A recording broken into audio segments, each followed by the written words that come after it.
اور آج کے دن کے حوالے سے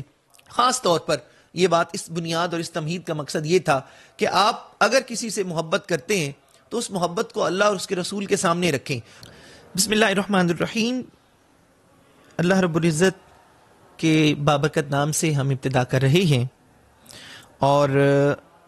مختصراً میں یہ کہنا چاہوں گا کہ اس دنیا کے اندر صرف دو طرح کی محبتیں ایگزسٹ کرتی ہیں۔ ایک محبت کہلاتی ہے اللہ اور اس کے رسول سے محبت، اور ایک کہلاتی ہے اللہ اور اس کے رسول کے لیے محبت۔ میں دہرا رہا ہوں اپنی بات کو کہ اس دنیا میں صرف دو طرح کی محبتیں ان فیکٹ ایکچولی ایگزسٹ کرتی ہیں، ایک اللہ اور اس کے رسول سے محبت، اور ایک اللہ اور اس کے رسول کے لیے محبت۔ اللہ اور اس کے رسول سے محبت آپ سمجھتے ہیں، آپ جانتے ہیں، اللہ رب العزت خود فرماتا ہے والذین آمنوا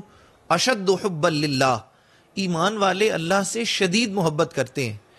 اور خود اللہ کے رسول فرماتے ہیں کہ تم میں سے کوئی شخص اس وقت تک ایمان والا ہو نہیں سکتا جب تک اپنی اولاد، اپنے والدین اور دنیا کے تمام لوگوں سے بڑھ کر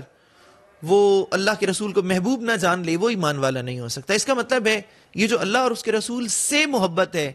یہ ایمان ہے، یہ ایمان کا تقاضا ہے۔ دوسری جو محبت ہے وہ ہے اللہ اور اس کے رسول کے لیے محبت۔ یہ اللہ اور اس کے رسول سے نہیں ہوتی، ان کی خاطر ہوتی ہے، یعنی یہ اللہ سے نہیں ہوگی، اللہ کے رسول سے نہیں ہوگی، بلکہ کسی اور سے ہوگی۔ لیکن وہ جو کسی اور سے محبت ہے، اس محبت کو اللہ اور اس کے رسول کی جو محبت ہے اس کے سامنے رکھا جائے گا اور معیار بنایا جائے گا اللہ اور اس کے رسول کی محبت کو۔ مثال کے طور پر والدین سے محبت، اولاد سے محبت، یا دنیا کی اور کسی بھی شے سے محبت۔ تو جب اللہ کے علاوہ کسی اور شے سے محبت ہوتی ہے تو اللہ خود فرماتا ہے سورہ بقرہ آیت نمبر 216 میں، رب کائنات نے فرمایا اسان تحبوا شیئا وہو شر لکم، ایسا ہوتا ہے کہ ہم کسی چیز سے محبت کرتے ہیں لیکن وہ ہمارے لیے اچھی نہیں ہوتی، وہ ہمارے لیے اس میں شر کا پہلو ہوتا ہے، ہماری محبتیں باطل ہو سکتی ہیں، ہماری محبت کے معیارات غلط ہو سکتے ہیں، ہمیں محبت میں دھوکہ ہو سکتا ہے، اور یہ ساری باتیں قرآن کی روشنی میں کر رہا ہوں، اس میں مسئلہ ہو سکتا ہے۔ لیکن جو اللہ اور اس کے رسول سے محبت ہے ظاہر ہے وہ پیمانوں پر ہوتی ہے اور وہ معیاری ہوتی ہے۔ اب جو اللہ اور اس کے رسول کے لیے محبت ہے وہ کسی بھی شے سے آپ کو محبت ہے، مال سے، اولاد سے، دنیا سے، زیب و زینت سے، وہ اللہ نے خود وہ محبت پیدا کی ہے، اور خود قرآن نے کہا کہ اللہ رب العزت نے جو یہ دنیا کی محبت ہے، عورتوں کی، بیٹوں کی، اولاد کی، مال جائیداد کی، اس کو اللہ نے مزین کیا ہے، ہمارے دلوں میں اسی نے رکھا ہے، لیکن اس کو آزمائش بنایا ہے اس اعتبار سے کہ ہم اس محبت کو اللہ اور اس کے رسول کی محبت کے سامنے رکھیں گے۔ اگر تو وہ محبت اللہ اور اس کی رسول کی محبت کے خلاف نہیں ہے، ان پیمانوں کے خلاف نہیں جا رہی، تو پھر وہ محبت اللہ اور اس کے رسول کے لیے ہو جائے گی۔ مثلا اگر مجھے اپنی اولاد سے محبت ہے اور میں اپنی اولاد کی محبت میں چوری کرنے کے لیے، رزق حرام کھانے اور کمانے کے لیے تیار ہو جاتا ہوں، تو اس کا مطلب یہ ہوگا کہ میں نے اللہ کی محبت کو پس پشت ڈالا اور اولاد کی محبت کو آگے لے آیا۔ اب یہ محبت جو اولاد سے ہو رہی ہے یہ اللہ کے لیے نہیں ہو رہی، یہ اللہ کے خلاف ہو رہی ہے۔ اور اسی طرح ہر محبت جو اللہ کی محبت کے خلاف جائے وہ محبت کہلانے کی حقدار نہیں ہے، اس کا ٹائٹل محبت نہیں ہوگا، اس کا عنوان محبت نہیں ہوگا، وہ پھر اس کا عنوان بدلا جائے گا۔ دیکھیں نا، وَعَلَّمَ آدَمَ الْأَسْمَاءَ كُلَّهَا، یہ بتاتا ہے کہ ہر چیز کا ایک نام ہے، اور وہ نام وہ ہے جو اللہ رب العزت نے متعین کیا ہے۔ لہٰذا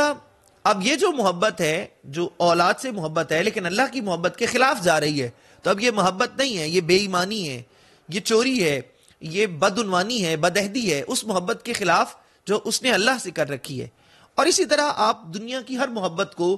آپ والدین سے، اولاد سے، بیوی سے، بچوں سے، مال سے، جائیداد سے، جو آپ کو اللہ کی یاد سے غافل کر دے، جو آپ کو اللہ کے ذکر سے دور لے جائے، جو آپ کو اللہ کا نافرمان بنا دے، پھر وہ محبت نہیں ہے۔ اور آج کے دن کے حوالے سے خاص طور پر یہ بات، اس بنیاد اور اس تمہید کا مقصد یہ تھا کہ آپ اگر کسی سے محبت کرتے ہیں تو اس محبت کو اللہ اور اس کے رسول کے سامنے رکھیں، اور آپ جو عمل کرنے جا رہے ہیں اور آپ جو رویہ اختیار کیے ہوئے ہیں اس رویے کو اللہ اور اس کے رسول کے محبت کے سامنے رکھیں، اللہ اور اس کے رسول کی محبت کو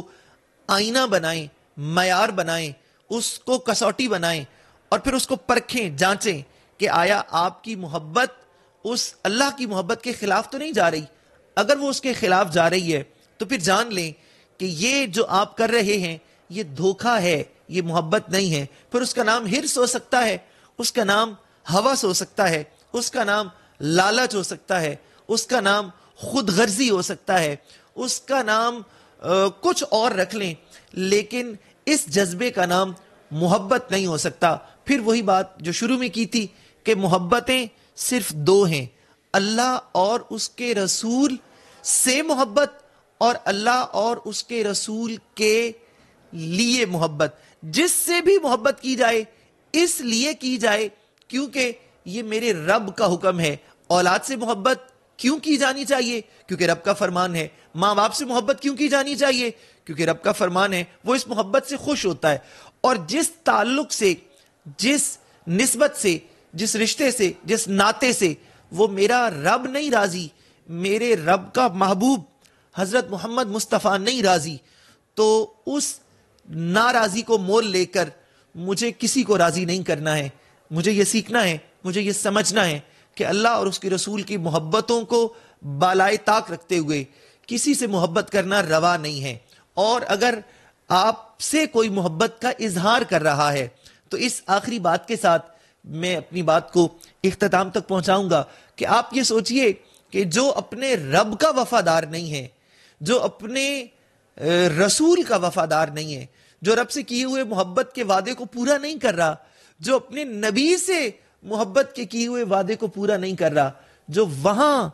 وعدہ شکن ہے، جو اللہ سے کیے ہوئے وعدوں کو توڑ رہا ہے، کہ کیا وہ آپ سے کیے ہوئے وفا کے وعدے پورے کرے گا؟ کیا وہ آپ کے ساتھ وفا نبھائے گا؟ جو پہلے سے بے وفا ہے وہ آپ کے ساتھ کیا وفا نبھائے گا؟ اس لیے اس کی محبت کا بھروسہ کریں جو اللہ اور اس کے رسول سے محبت کرتا ہو، اور جو اللہ اور اس کے رسول سے محبت کرتا ہوگا وہ کبھی آپ کو دھوکہ نہیں دے گا،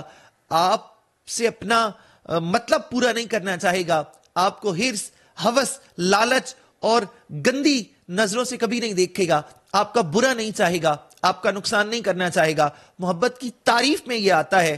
کہ محبت یہ ہے کہ جب آپ کسی کا برا چاہنا چھوڑ دیں، تو جو محبت میں آپ کے لیے برا سوچے، آپ کے لیے برا چاہے، آپ کو برائی کی دعوت دے، وہ کبھی آپ کا محب نہیں ہو سکتا اور وہ کبھی آپ کا محبوب نہیں ہو سکتا۔ یہ بات سوچیں، یہ بات سمجھیں اور یہ بات جانیں کہ محبتیں صرف دو ہوتی ہیں، اللہ اور اس کے رسول سے محبت اور اللہ اور اس کے رسول کے لیے محبت۔ اللہ تعالیٰ میرا اور آپ کا حامی و ناصر ہو۔ ہمیشہ دعاؤں میں یاد رکھیں، درود پاک کثرت سے تلاوت کرتے رہیں۔ اللہ تعالیٰ میرا اور آپ کا حامی و ناصر ہو۔ السلام علیکم۔